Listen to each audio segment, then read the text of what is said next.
မင်္ဂလာပါခင်ဗျာနက်ခတ် channel ကနေကြိုဆိုပါတယ်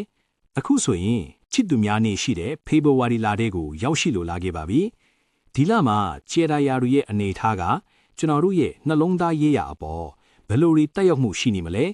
ဘယ်ရာဒီဖွားတွေကအခြေရေးမှာအတောက်ပဆုံးဖြစ်နေမလဲဆိုတာကိုအသေးစိတ်ပြောပြပေးသွားမှာဖြစ်ပါတယ် Fire Signs ပထမဆုံးအနေနဲ့ Fire Signs လို့ခေါ်တဲ့မီးတဲ့ရာဒီဖွားတွေအကြောင်းစပြောချင်ပါတယ် Aries မိတ္တရာရာဒီဖွာဒီလမှာစိတ်လှရှားစရာအပြောင်းလဲတွေကျုံရဖို့ရှိပြီးကိုကစိတ်ဝင်စားနေတဲ့သူရှိရင်ဖုန်ပြောဖို့အကောင်းဆုံးအချိန်ပါပဲ Leo တင့်ရာဒီဖွာလလယ်ပိုင်းမှာအခြေအေးပိုပြီးအဆင်ပြေလာမှာဖြစ်ပါတယ် Sagittarius ဒနုရာဒီဖွာ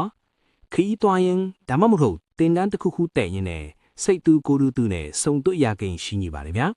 ဆက်လက်ပြီး Earth Signs လို့ခေါ်တဲ့မြေရရာဒီဖွာတဲ့အကြောင်းကြည့်အောင်ဗျာ Taurus ပြိတ္တာရာဒီဖွာဒီလမှာတည်ငြိမ်တဲ့အခြေအီးကိုပိုင်ဆိုင်ရမှာပါ Virgo ကံရာဒီဖွာဒီလရဲ့အခြေအီးမှာကံအကောင်းဆုံးရာဒီဖွာလို့တောင်ပြောလို့ရပြီလက်ဆောင်လေးတွေလည်းရတတ်ပါတယ် Capricorn မကာရာရာဒီဖွာအလို့များနေတာကြောင့်အခြေအီးကိုအချိန်ပေးဖို့မမေ့ပါနဲ့လို့တတိပေးပါလားစေ Air Signs လေးတဲ့ရာဒီဖွာတွေကတော့ဒီလမှာဆွဲဆောင်မှုအရှိဆုံးသူတွေပါ Gemini